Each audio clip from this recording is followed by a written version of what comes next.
बिस्मिल्लाहिर्रहमानिर्रहीम। अस्सलाम वालेकुम। तहरीक इंसाफ के ऑनलाइन जलसे ने सब को चकरा कर रख दिया है। पीडीएम प्लस, टोला और ताकतवर हलके किस तरह परेशान हुए हैं और अब पूरी दुनिया के अंदर किस तरह जलसे को डिस्कस किया जा रहा है, कितने लाख लोगों ने ऑनलाइन ये जलसा देखा है, इसकी तफसील इस वीडियो में आपके सामने रखनी है। दूसरी तरफ अदालत के अंदर बुशरा बीबी और खाबर मानेका, उनको आमने सामने करने की कोशिशें हो रही हैं। आज भी इंतहाई आम समात हुई है। इस समात का अहवाल भी आपके सामने रखना है। बल्ले का निशान अब खतरे में है, चूंकि आखिरी जो ऑप्शन और कोशिश है और मियां नवाज शरीफ और मरियम नवाज की मुबैना तौर पर जो फरमाइश है उसको पूरा किया जाना है। और अब इलेक्शन कमीशन ऑफ पाकिस्तान के अंदर आज इस हवाले से इंतहाई आम केस की समात हुई है और ये जो समात है इसका मुख्तसर अहवाल भी इस वीडियो में आपके सामने रखना है। चूंकि इस वक्त पाकिस्तान की सियासत और मुस्तकबिल के हवाले से ये फैसला कुन मरला आ गया है। ये चंद दिन इस हवाले से आम है, चूंकि इमरान खान तहरीक इंसाफ के जो बानी चेयरमैन है वो तो इस वक्त अंदर है। उन पर जो सबसे खतरनाक मुकदमा है साइफर का, उस पर हम बात भी नहीं कर सकते। और बाकी जो मुकदमात है, दो मुकदमात और है, उनके अंदर भी उनकी गिरफ्तारी है और साथ ही तहरीक इंसाफ पर जो पाबंदियां हैं वो अपनी जगह कायम है। तो इस हवाले से भी हम कुछ बात करेंगे। उम्मीद है आप समाप्त करेंगे और अपने कीमती फीडबैक से जरूर आगाह करेंगे। आज एक तो जो है वो इलेक्शन कमीशन ऑफ पाकिस्तान का जो तौहीन का केस है उसके अंदर पेशरफ्त हुई है, लेकिन इस वक्त जो बड़ी डेवलपमेंट है वो ये है कि पीटीआई ने आज बल्ले के निशान पर जो बैरिस्टर अली जफर हैं उन्होंने दलाइल दिए हैं। उन्होंने बताया कि देखिए कुछ चीजें हमारे जो पार्टी आइन है उसके अंदर वादे हैं, कुछ वादे नहीं है। हमने अनाउंसमेंट की, हमने जो इलाकाई दफातर थे वहां पर जो नोटिस है वो अवेजा किया इंट्रा पार्टी इलेक्शन के हवाले से, लेकिन उसके बाद जो है वो हमने चेक किया, लेकिन वहां चूंकि जो है वो सब के जो कागजात नामजदगी है वो लिए गए, लेकिन फिर जो है इसके अंदर कोई मुखालफत के अंदर पैनल नहीं आया। जब पैनल नहीं आया तो हमें ये इख्तियार था और हमने फिर बगैर इलेक्शन के दायरा है सब मुंतखब हो गए। तो एक तो ये चीज जो है वो सामने आई है। दूसरी तरफ जो आज असल में सिविल जज जो है उसके सामने जो इद्दत केस है उसकी समात हुई है और इद्दत केस की जो समात है उसके अंदर जो सबसे बड़ी डेवलपमेंट हुई है वो है खाबर मानेका के जो वकील हैं राजा रिजवान अब्बासी। अब ये देखिए, ये जो अब्बासी हैं ये सीनियर सिविल जज कुदरतुल्लाह की अदालत के अंदर पेश हुए हैं और ये वो कहते हैं कि मैंने अडयाला जाना है, अभी समात कर ले रिजवान अब्बासी। ये प्रोसिक्यूटर हैं। अब ये वकील बेसिकली खाबर मानेका का कौन है? सरकारी वकील। तो सरकार ने जो है वो वकील दिया हुआ है। रिजवान अब्बासी एडवोकेट की तरफ से जेल ट्रायल की भी इस्तदा की गई। वीडियो लिंक के जरिए हाजिरी और समात कर लेते हैं। जज कुदरतुल्लाह ने ये कहा। आप क्या कहते हैं? जज कुदरतुल्लाह का मुआवन वकील, उन्होंने कहा जी अभी सलमान अकरम राजा आएंगे तो बात होगी। बुशरा बीबी की हाजिरी से इस्तिस्ना की दरख्वास्त दायर की गई। उनकी तबीयत नासाज है। जज साहब ने कहा कि अगर उनकी तबीयत नासाज है तो आप जो है उनके लिए लेके आए, उनका जो मेडिकल है वो लेकर आए। अब ये चीज साथ लगाई जा सकती है। अगली समात पर बुशरा बीबी को पेश होना चाहिए। जमानती मचल के तैयार है मगर दस्तखत नहीं हो सके, ये वकील ने बताया है। बुशरा बीबी वाकई बीमार है तो उनका मेडिकल लगाएं। तो बुश खाबर माने का आज पेश हुए हैं जो साबक शौहर है बुशरा बीबी का। तो जहर है इसका जो असल मकसद होता है वो बुशरा बीबी को और इमरान खान को तकलीफ देना ही होता है। एक साबक खावन जिससे अलहदगी हो चुकी हो उसके सामने खातून को लाया जाए तो इसका वाज़े मतलब यही होता है। लेकिन चूंकि बड़े गंदे इल्जामात लगाए गए और पाकिस्तान की जो सियासत है वो इस सतह तक गिरी है जिसका अंदाजा नहीं था। बहरहाल आजकल ये गिरावट चल रही है। दूसरी तरफ जो है इंट्रा पार्टी जो इलेक्शन है उसके अंदर मेंबर इलेक्शन कमीशन ने कहा है कि भाई हम मुतमईन होंगे तो फिर ही बात होगी। तो इसके अंदर मुख्तलिफ 5 रुकनी जो लोग हैं बेंच है उसने आज समात किया इलेक्शन कमीशन का और उसके अंदर जो इंट्रा पार्टी इलेक्शन है उनके लिए आज मांगा गया कि आप हमें जो है इलेक्शन हुकाम जो है उन्होंने कहा, उनको कहा गया कि आप हमें सर्टिफिकेट जारी करें चूंकि इलेक्शन सर पे है और इतना बड़ा पार्टी का नुकसान ना करें। पीटीआई ने इंट्रा पार्टी इलेक्शन का सर्टिफिकेट जमा करवाया। इलेक्शन कमीशन हुकाम ने ये आज मौकफ दिया है। पीटीआई को 7 दिसंबर को सवाल भेजे जिनके उन्होंने 8 को जवाब दिए। हमने इस पर पीटीआई को मजीद 32 सवालात दिए हैं। इलेक्शन कमीशन क्या ऐसे सवालात इलेक्शन कमीशन ने और जमातों से भी किए हैं? इतनी सख्त स्क्रूटनी कर रहे हैं। अली जफर सवालात की कॉपी पीटीआई को दे दें। तो ये 32 सवालात और कर दिए जी इलेक्शन कमीशन ने, और ये बैरिस्टर अली जफर ने और पीटीआई की टीम ने वाजे कर दिया है कि भाई आप शायद ये चाहते हैं कि हम बल्ले का निशान लिया जाए। क्या आपने पीपल्स पार्टी से, नून लीग से, जो खानदानी पार्टी है, हमारा जो रहनुमा है, जो बानी चेयरमैन है, वो जेल के अंदर है, तो और किसी पार्टी के लिए इतनी सख्ती वो नहीं दिखाई गई। लेकिन लगता है जो एजेंडा है, जो मिला हुआ है एजेंडा, उस पे इस वक्त तकरीबन सारा जो उसी पैटर्न पे काम है वो चल रहा है।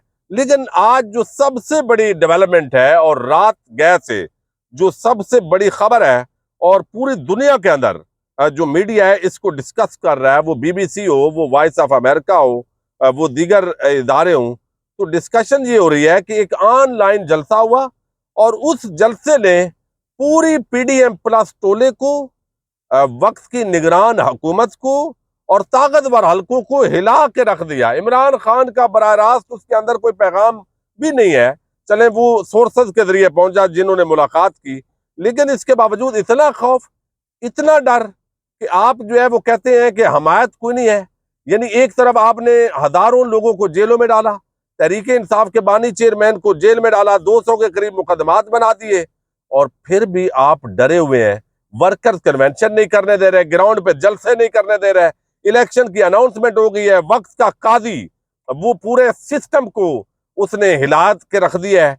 यानी एक तरफ आप उसने कहा कि इलेक्शन करवाओ जैसे भी करवाना है, यानी धांधली के इलेक्शन की भी अनऑफिशियल यानी इम्प्लाइड इजाजत दे दी है कि धांधली से उस काजी को कोई फर्क नहीं पड़ता, बस इलेक्शन बराए नाम करवा दो ताकि उसकी भी इज्जत रह जाए। तो पाकिस्तान के अंदर जमहूरियत आइन को जिस तरह कुचला गया, शख्सी आजादियों को जिस तरह निशाना बनाया गया, ये सारी चीजों के बावजूद पीटीआई जो है उसने ऑनलाइन जलसे का ऐलान किया। और आप देखिए, मैं पिछली वीडियो के अंदर भी जिक्र किया, ये मामूली बात नहीं है।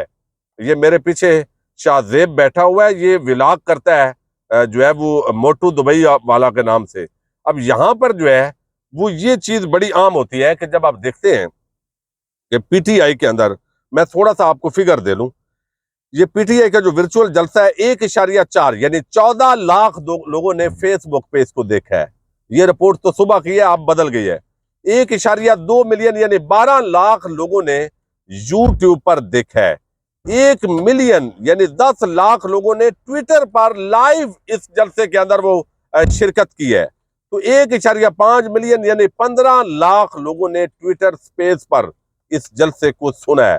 तो 4 टॉप ट्रेंड, बल्कि 6 टॉप ट्रेंड इस जलसे पर थे। तो अब यूं समझिए कि ये जो ऑनलाइन जलसा था, इसके अंदर जो है वो 50-60 लाख लोग वो शरीक हुए हैं। अब ये ऑनलाइन जलसा था, इसके अंदर ये शरीक हुए हैं, और ये जो शिरकत है वो सारी चीजें देखते हुए आप अंदाजा कर लें नून लीग के जलसे हुए हैं। कोई कह सकता है कि नहीं भाई, ग्राउंड के ऊपर जो जलसा है वो हुए हैं, वो भी आप पीटीआई का रिकॉर्ड नहीं तोड़ सके। और फिर जो ग्राउंड पे जलसे हुए नून लीग का हुआ, आप निकाल दें वो 10-15 हजार बंदा जो मीनारे पाकिस्तान पे था। उसके अलावा यूट्यूब पर, फेसबुक पर कितने लोगों ने नवाज शरीफ की तकरीर सुनी भाई।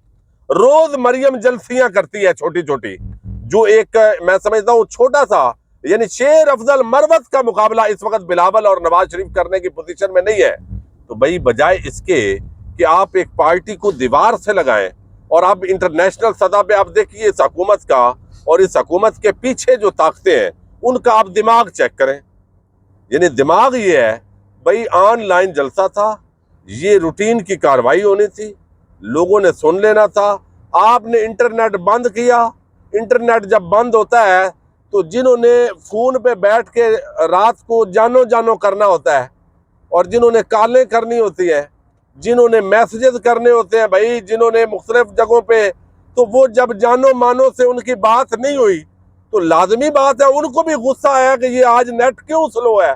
तो उन्होंने पूछा है भाई, पता चला है कि आज तो ऑनलाइन जलसा हो रहा है इमरान खान का, पीटीआई का। अडियाला जेल से भाई बैठ के वो जलसा कर रहा है? नहीं, वो अडियाला जेल में इंजॉय कर रहा है, और पूरी रियासत की मशीनरी और नाम निहाद हुकूमतें, निगरान हुकूमतें, काबज हुकूमतें और उनके साथ जो है इलेक्शन कमीशन, काजी फायद ईसा ग्रुप और सब मिलकर उसको रोकने के लिए लगे हुए हैं। तो ये जो सारा मामला है, वो जलसा जो चंद लाख लोगों ने रूटीन के मुताबिक देखना था, आपने उस नेट को बंद किया। नेट को बंद करने के बाद वो जलसा आलमी खबर बन गई कि भाई ऑनलाइन जलसा था। ये प्रैक्टिकल तो वर्कर्स कन्वेंशन अफोर्ड नहीं कर रहे, किसी को करने नहीं दे रहा, तो अब ये ऑनलाइन भी जलसा नहीं हो रहा है। तो अब देखिए, ये है मईशत की तरजीहात इनकी। यानी एक तरफ लाखों करोड़ों का लोगों का नुकसान हुआ है। जब नेट नहीं चलता तो आपको इल्म है कितने बिजनेस मुतासर होते हैं। वो अरबों रुपए का, करोड़ों का नुकसान कर लिया है। ये इनकी तरजीहात है। एक जमात को कुचलने के लिए ये अरबों करोड़ों का मुल्क का और आम शहरियों का नुकसान कर रहे हैं। और ये आईटी का एक नून लीग का पिट्ठू इस वजीर बनाया हुआ है इस निगरान हुकूमत के अंदर, और वो आईटी का नाम लेके आगे आता है। क्या उसने कोई बयान दिया है? तो ये बड़े अफसोस का मकाम है। एक पाकिस्तानी की हैसियत से बड़ा दिल दुखता है कि भाई फ्री एंड फेयर इलेक्शन करवाओ, इसके अलावा कोई हाल नहीं है। अवाम ने अपनी राय हर जगह दे दी है। कौमी चोरों को, कौम के इन जो लोग हैं जिस तरीके से ज़ाहिर है इन पर इल्जामात है ना, मैं तो जो बात कर रहा हूँ, अदालतों ने तो ड्राई क्लीन कर दिया है। जबरदस्ती जरदारियों को, शरीफों को मुसल्लत करेंगे तो ये पाकिस्तान पर बड़ा जुल्म होगा। और इस जुल्म के अंदर वो तमाम ताकतें शरीक होंगी, तमाम। और उसके अंदर जो खताबात किए हैं उस पर मैं बात नहीं कर सका। जो मुराद सईद ने सवाल उठाया है वो बड़ा जेन्युइन है यार। इदारे तो हम ये यानी पूरा एक माहौल बनाया गया इस पर कि ए पॉलिटिकल है। तो भाई ये पॉलिटिकल कौन है जो मुकदमात बना रहे हैं इस तरह बोगस मुकदमात? ये पॉलिटिकल कौन है? इनको आइडेंटिफाई करें। तो ये बड़े आम सवालात है। बहरहाल तमाम को चकरा दिया, मजा आ गया, सवाद आ गया भाई। और जो हमाकत की है हुकूमत ने, वो मजीद जो है उस जलसे को पॉपुलर कर दिया है।